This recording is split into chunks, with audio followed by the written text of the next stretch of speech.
Bunyog, bunyog, halikan na kasama ka. Bunyog, kapag buklod ay may pag-asa. Outside the Senate, outside the country. Ano outside? At the end of the day, ang pagpapalit o pagkakaroon o pananatili ng liderato sa Senado ay dumedepende sa kumpiyansa ng mas nakararaming miyembro ng Senado. Ang bawat miyembro may kanya-kanyang rason kung bakit at bakit hindi, at ginagalang at tinatanggap po yun. Gaya ng sabi ko kanina, walang team ko, team mo, team niya. Team dapat naming lahat ay ang bansang Pilipinas. And I look forward to working to each and every member of Congress, whether majority or minority. From who? Ang naghalal sa akin ay ang sambayan ng Pilipino, tulad ng lahat ng miyembro ng Senado, at hindi yata tama o makatarungan na mag-akusa sino man, invento man o kolum o haka-haka o social media na susunod kung kanino man. Ang sinusunod namin, pangunahin, ang mas nakatataas na interes ng sambayan ng Pilipino, mas nakatataas na interes ng ating bansa, at pangalawa, ang aming mga konsensya kaugnay sa mga sasabihin naming pananalita o mga boto na ibibigay namin sa anumang issue. Sir, under your leadership po, Bigyan mo natin. Bigyan mo natin. Yes. We will discuss it on the part of the majority, but you know my position. And I have no plans of changing my position.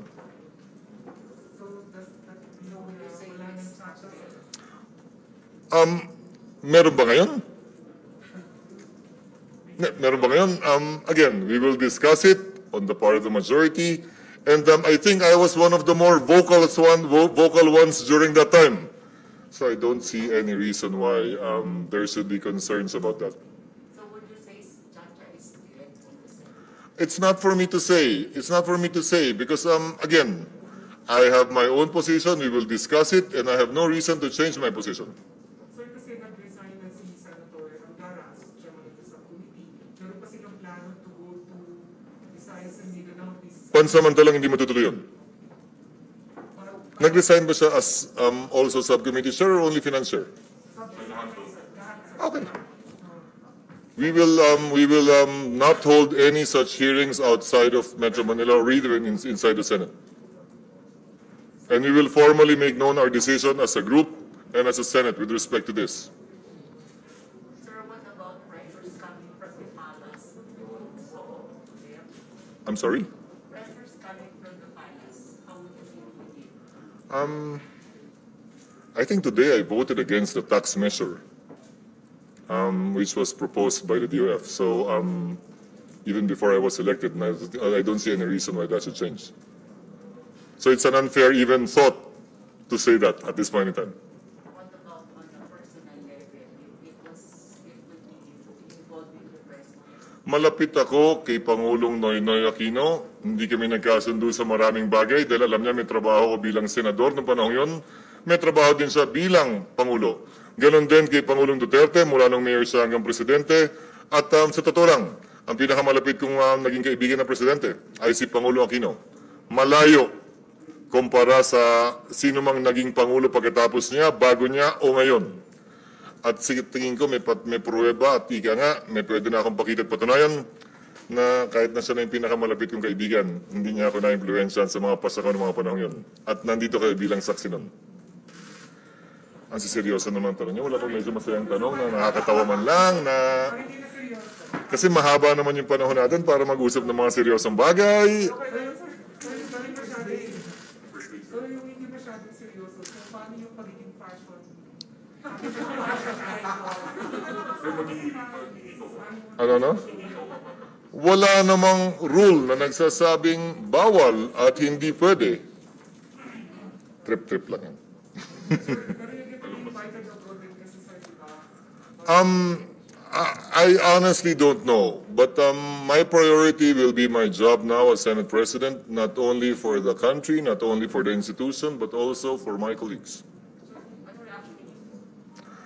Actually, hindi pa namin napag-uusapan kasi pati siya parang nagulat na sabi ko lang kanina mga bandang late morning na baka na kung pwede, umali-aligid ka na lang muna sa lugar at baka. So hindi naman nalaman na yung next. Tulad ng anumang eleksyon, hanggat hindi pa natatapos ang aktual na botohan at ikaw ay napoproklama, ika nga, hindi pa tapos ang anumang eleksyon. So nalaman ko, matapos kong sumumpa. Bawat oras naman may pag-asa, ikaw naman, hindi lang ako, siguro kahit yung iba ngayon, bahagi ng pagkakaroon ng pag-asa yan. Subalit hanggat hindi natapos, hindi ako naniwala, bagaman nanampalataya ako. As I said earlier, walang team ko, team niya, team namin, walang majority-minority, nag-iisa kaming Senado at yun ang pananaw ko. Ang tanging kulay na dapat dinadala namin, mga kulay ng bandila, at dapat gabayan kami sa anumang sasabihin namin ng bandilang nasa harap namin tuwing magsasalita at boboto kami sa plenaryo ng Senado. Ulitin ko, question ng kumpiyansa to at hindi para sa akin sa panahong ito. Sabihin ko anong rason ng bawat isa may kanya-kanyang rason, at mas gusto kong pag-usapan kung anong mga marapat natin gawin at hindi ko anumang maaring sakit o pagkagulat o tampo ng ilan o ng iba kaugnay ng bagay na yan. Matapos ang halalan, palagi kong sinasabi, tapos na dapat yun. Dapat umabante na tayo sa ngalan ng panilbihan ng sambayanan. At yun din naman ang sinabi ni Senate President Zubiri bago siya nagbitiw.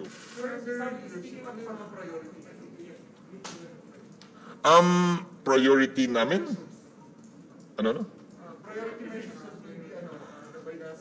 Actually, titingnan muna namin kung ano yung mga nakabinbin dahil 2 araw na lamang tayo. Wala kaming pwedeng simulan na matatapos namin bago kami mag-adjourn sa loob ng 2 araw. So unahin namin yung mga ika nga ni Senate President Zubiri na itanim na pwede nang matapos ngayon. At maski siya, nung kami nag-usap, sabi niya nais niyang i-prioritize yung procurement law na sila ang nag-shepherd, kaya pinakiusapan ko si Senator Angara na bagaman nagbitiw siya, ay kung maaari, baby naman yan, na siya magpatuloy na mag-sponsor at magtapos. I-elect naman yan sa plenaryo. Wala pa, mag-adjourn pa kami. Matagal pa yan. Hindi pa coming yung budget. Hindi pa nga nasusumiti sa... Ang budget call is in February. So, February ang budget call. Submission ng budget supposedly is SONA. And I hope the budget will be submitted in time with the President's SONA so that we have enough time to go over it.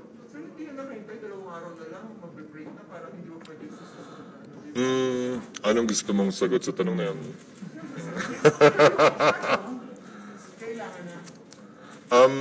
Hindi question ng kailangan. Gaya ng sabi ko kanina, ang sino mang Senate President na nilbihan habang may kumpiyansa siya ng mayoriya ng mga miyembro. Pwede mangyari yan sa akin din. Mamaya, bukas, makalawa, wala namang pinipiling araw yon. Ang araw lang ang pinipili, araw ng sesyon. Hindi mo pwedeng gawin yan ng Sabado at Linggo. So walang parang solid na isang reason na bakit na kanya-kanya kayo ng paniwala? Kanya-kanya ng paniniwala at ulitin ko, huwag na nating ungkatin. Kung gusto mo ungkatin yung mga masasakit na mga nakaraan, manood ka na lang ng teleserye. At dito, mas nais kong pag-usapan ang mga susunod pa nating pwedeng hakbangin para mapagkaisaan at may sulong. Sir, kanina ikinig ni Zubiri yung pagiging independent ng pamamahala niya. Kayo po, mas magiging independent pa rin. Hahayaan ko ang magsalita para sa akin ang mga salita ko matapos ang araw na ito at anumang gawain at aksyon ko, gagawin at hindi ko gagawin para magpatunay sa tinatanong mo imbis na buhatin ko ang sarili kong bangko. May role po ba yung Malacanang sa nangyari ngayong araw? Pinag-uusap ba sa grupo ninyo? Sa akin, wala. Sa katunayan, ayoko magsalita, pero siguro pa sa ibang bagay, pero sa bagay na ito, wala. Hindi ako ang kinausap. I'm sorry? Were you the unanimous choice of your colleagues? And bilapitan ka, tapos as you were saying na, ikaw, walang ibang pwede, ikaw na nominate. Ulitin ko, sa dulo, kung sino man ang may kumpiyansa ng 13, hindi na para sa akin na ikwento yung proseso sa puntong ito dahil gusto na namin umabante mula dito.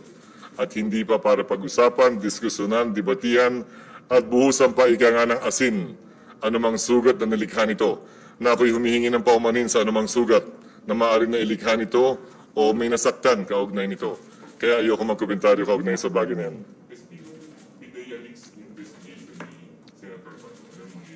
Hindi ko na natapos yung hearing niya, so hindi ko alam kung anong sinabi niya o kapasahan niya. Ang sinabi ko kay Senator Bato, nung ako'y nag-attend ng hearing, kung maalala nyo, ang motu proprio ay limitado sa kapag ka naka-recess ang Kongreso at pagkatapos mag-resume, usually nagpa-file na ng resolusyon. Ang iso naman ay hindi dun sa paksa. Ang iso ay sa procedure. Kaya pinayuhan ko siya. Kung gusto mo pang ituloy ito, para wala nang magreklamo, kasi una may nagreklamo, maghain ka ng resolusyon kaugnay nito. Bakit? Kung isipin ninyo. Dahil kapag ka nag-hearing ka motu proprio, paano halimbawa kung may hazing sa isang institusyon ng militar? Higher education ako. Motu proprio sa akin yan. Paano ko hindi pala yun ang pasya ng Committee on Rules na ako ang priority, ako ang unang komiteng didinig niyan? Hindi maaaring iiwan sa kada sa isang miyembro lamang ang pagpasya kung anong jurisdiction ng komite. Dapat pinagpapasya niyan yung simpleng aksyon na binabasa ni Senate Majority Leader Joel Villanueva. Yung I move that we refer blah blah blah bill to the committee on. Actually, buong plenaryo nagdedesisyon na. Binibigyan tiwala ang pasya at rekomendasyon, ang motion ng Majority Leader. At hindi yun individual na pasya ng iisang miyembro lamang o sino mang chairman. So, hindi ko alam kung anong pasya ni Senator Bato, pero kung may mag-question, madali namang solusyonan yun, maghahain lamang siya ng resolusyon. At tulad ng ibang resolusyon na wala namang kapigilan yun. Dahil nga, kung babaliktad naman ninyo, tingnan nyo yung rules ng Senado, inimbento ang motu proprio. Dati ang may motu proprio lamang ay Blue Ribbon Committee. Binigyan daan ang motu proprio dahil may mga pagkakataon na may nangyari habang naka-recess ang Senado. At kung Blue Ribbon lamang ang may jurisdiction, paano naman yung ibang komite na may importanteng dapat dinggin? Yun ang rason kung bakit inamyendahan yun. Pero by tradition and practice din, matapos mag-hearing, habang recess nung nag-resume ay naghahain na ng resolusyon. Sir, parang yung kinontempt kanina doon sa Morales, Tipoy, Saro. Kasi sir, iba, pag kinontempt yun, i-detain dito kayo pa rin yung pipirma sa Senate President sa... Actually, sa tagal ko sa Senado kasi hindi ko pa naranasan may makontempt. So isa siguro sa mga bagay yan, tulad ng sinabi ko kanina kay Senate President Zubiri, hihingin ko ang gabay niya. Gayun din, naturuan ako dahil mas marami siyang alam kaugnay sa pwestong ito. Hindi ko masasagot dahil hindi ko pa alam ang bagay na yan. Dahil hindi ko pa nagawa yan sa tagal ko sa Kongreso. At hindi ako nagkaroon ng pagkakataon din na alamin kung may pirma nga ba o wala yung bagay na yan, ang pag-contempt. That will stay here. Pansamantala, oo. Bukas ko palang makikita yung mga kailangan kong pirmahan na nakabingbing mga papeles. Paumanin, hindi ko pa kayang sagutin. Okay na. Okay na tayo. Pag-uusapan naman naming lahat. So hindi rush to elect the chairman ng Finance Committee? Malamang magagawa namin yan sa loob ng 2 araw na ito at yung ilang pagpapalit pa. Pero kailangan lang muna mag-usap. Hindi ng lahat. Hindi lamang nung naunang sumabay at nagbigay ng kumpiyansa sa akin, pero ng lahat na. Kasama pa nga sila Senator Coco at Senator Risa. Kasi sa Senator Bato, hindi naman siya nag-resign as chairman ng Republic Order. Hindi. Ano? There is no reason to remove him. Oy, ang mga duda, pinapapasok.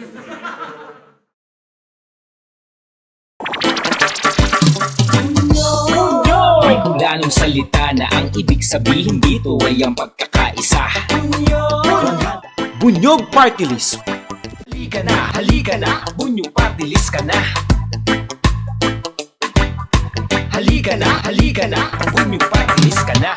Sa susunod, ang atinang suportahan, Bunyog Party List, nagtataguyod ng katotohanan, lumalaban para sa bayan. Bunyog, bunyog, halikan na kasama ka.